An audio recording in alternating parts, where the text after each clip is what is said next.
Today we're looking at some of the most difficult verses in 1 Peter. And they're difficult because they've been wrongly misunderstood and taught over the last 2 millennia. Much of the contentiousness of these verses has been around how people understood the word submit. Men particularly, have read verses 1 to 6 and then glossed over verse 7 as if it wasn't even there, or even if they have read it, they're blind to what Peter's actually saying in the context of that verse. So before we read our passage today, from verses 1 to 12 of chapter 3, we've got to acknowledge 3 things to begin with. The first of which is this: the elephant in the room. The elephant in the room is men have been stupid. Men have been stupid in misunderstanding this passage as an excuse to quite literally beat their wives into submission, to do things against their will. And if not physically, then by all means, men have certainly used it as an excuse to beat their wives into submission through the abusive words that they lay on their wives. Let me make this clear. Peter is not saying use your authority, husbands, as a way to submit, to beat submission into your wife. Men, we've got to confess and acknowledge that over the last 2 millennia, this has sadly been the case. Men have understood this, and sadly, may still be the case today. The elephant in the room is quite simply this: it's been misunderstood, and we need to acknowledge and confess that. The second thing we've got to acknowledge and make note of is the cultural context. Now, it's easy to read today's passage with our cultural lens and how we view things today and put that onto the text. And we fail to understand the real context, culturally speaking, that Peter was writing to and to which these recipients were living in. As I've learnt this week, the Greco-Roman part of the empire in Asia Minor, the way women were treated and the rights that they had is vastly different to what maybe has been taught over church's history. Here's some of the things I've learnt this week. In Asia Minor, where these Gentile Christian women are living, women had these following privileges and rights daily. Women were allowed to own private businesses. Women were allowed to serve in public office. They were allowed roles in religious cults, significant ones as well. They were allowed to vote. They were allowed to be educated. They were allowed more rights in courts of law on matters of marriage and divorce. They were allowed more property rights. In other words, to put it simply, women had influence in this part of the world at this particular time Peter's writing this letter. The next thing we've got to consider is the hard fact that over the first few hundred years of the church's history and growth in that region, it has been mainly down to the prominent, bold, I love it, the way that women basically evangelized that whole region, and often did it from the context of being married and converting their husbands, because socially speaking, it was more acceptable for a woman to convert to Christianity than it was for a male. And so they did it faithfully, quietly, but they did it so persistently. And that is one of the reasons why the church grew. And I think I would want to suggest, maybe even hazard a guess, I'll put it like that much of what Peter is saying today was heard and was recirculated among wives and women particularly, and was maybe one of the reasons why the church spread so much in those first few hundred years. And then the third thing we've got to acknowledge before we come on to our passage is the textual context with which we find this passage situated. Remember, our lens through which we have to read this whole letter, verses 1 to 12 of chapter 1. You've received and inherited the living hope within you. So Peter's saying, then everything after that point, from verse 13 of chapter 1 right to the end, this is how you are to live in the light of that lens.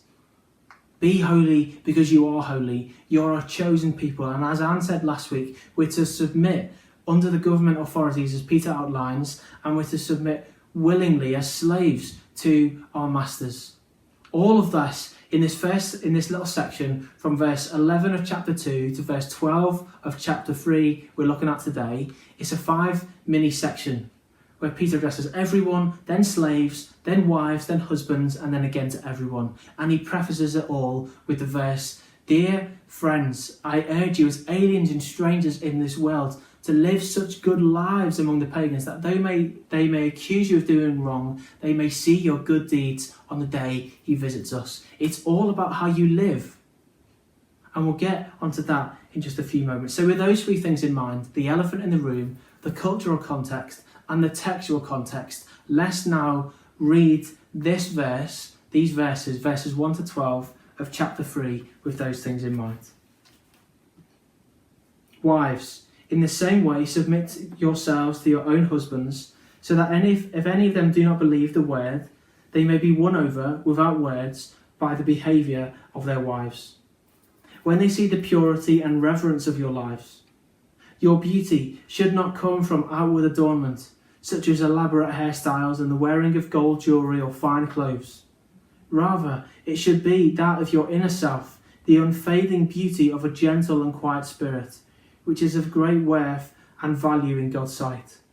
For this is the way that holy women of the past who put their hope in God used to adorn themselves. They submitted themselves to their own husbands, like Sarah, who obeyed Abraham and called him her Lord.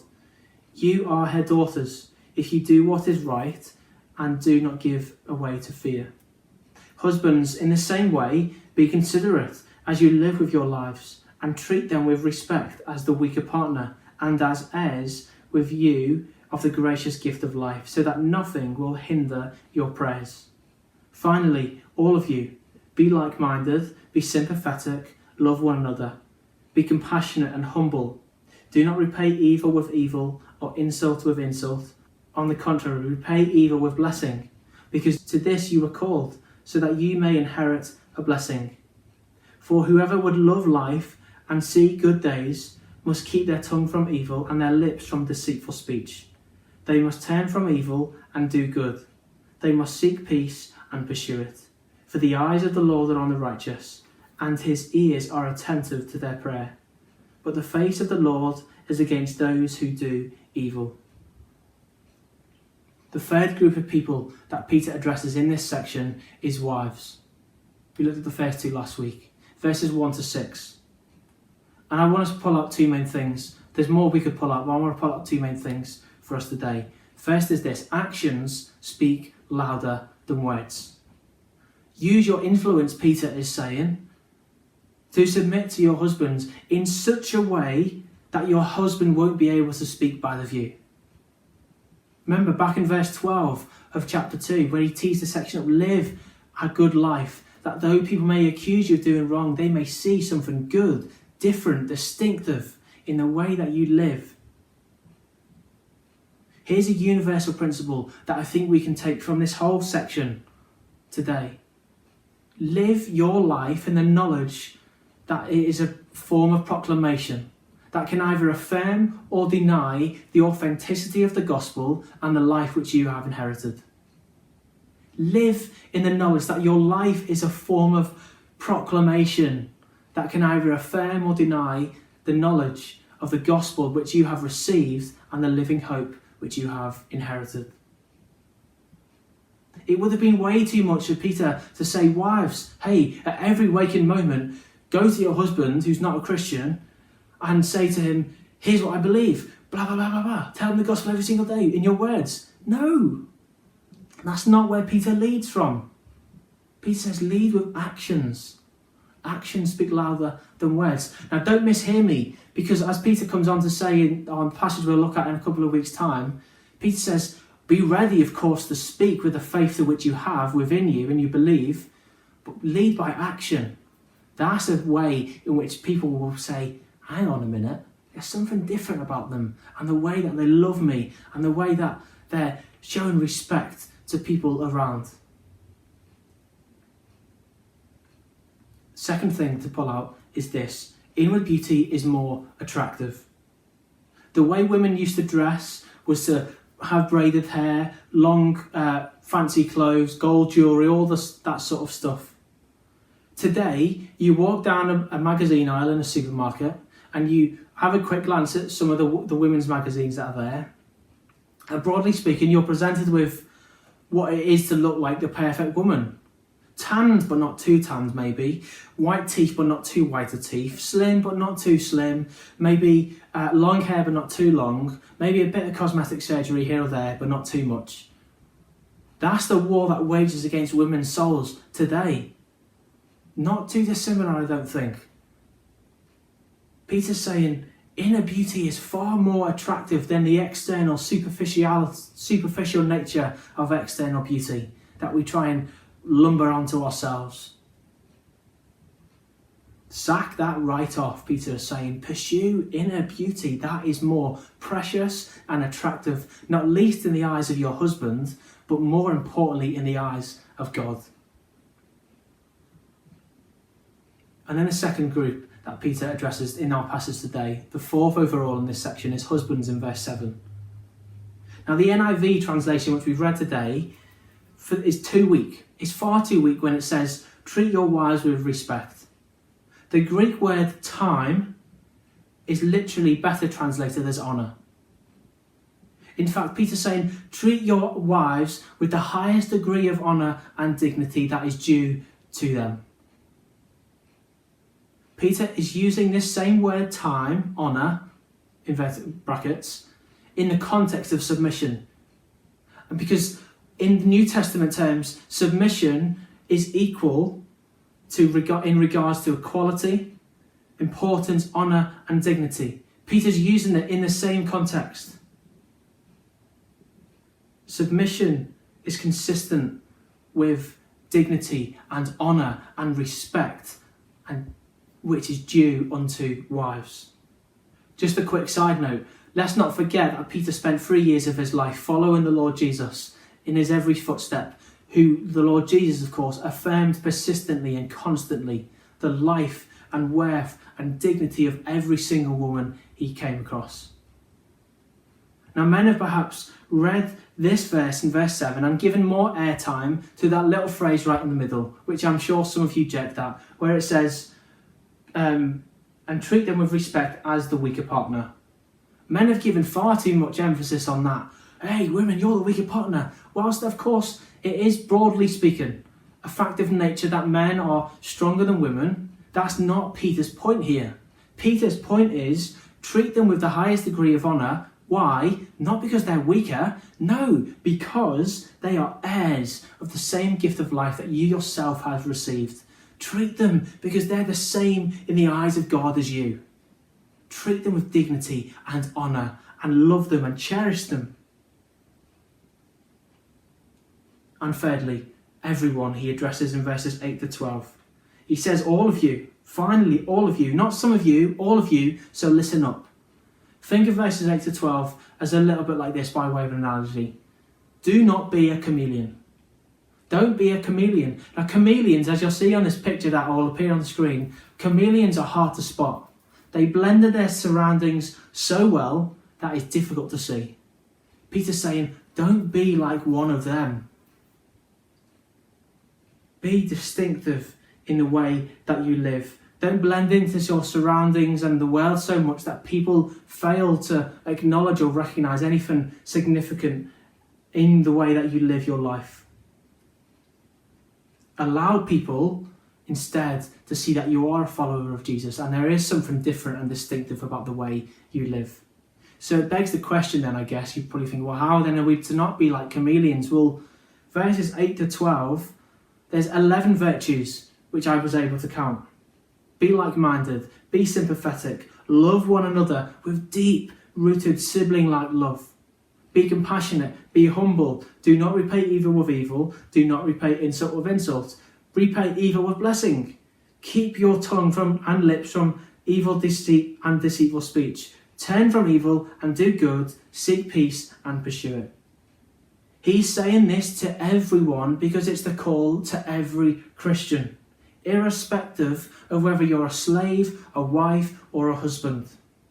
Live distinctively, live subversively, live lovingly to all, no matter what your status in society. So that people, if they do accuse you of doing wrong, they've got nothing to level against you. Peter was writing to wives who are mainly married to non-Christian husbands. Peter is writing to husbands who are mainly Christians themselves. And so those are the specific people he's addressing, and specifically that might apply specifically today to specifically some of us. And if that is, process that with people in your community or your households. And if that isn't, don't just dismiss this stuff as, well, it's not me. I'm not specifically married to someone who isn't a Christian, or I'm not specifically married to someone who is a Christian. Hey, there's universal principles which we can take away from everything I've said this morning. What are they? First one is this: know that your actions speak louder than words. Second, know that inner beauty is more attractive. Third, know that we're to be more honouring and dignifying, showing that dignity to all people, all Christians, irrespective of who they are, particularly as Christians, because they are the same inheritors of the gift of life that we ourselves have received. And fourth, don't be a chameleon. Pursue the 11 virtues that Peter has outlined for us. How good would it be if lots of us, if many people in fact were to see the loving way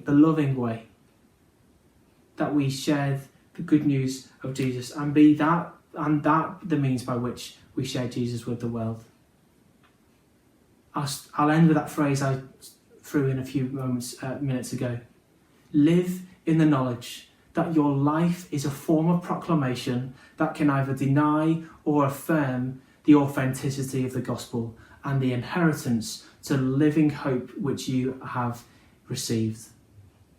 Live in the knowledge that your life is a form of proclamation. Amen.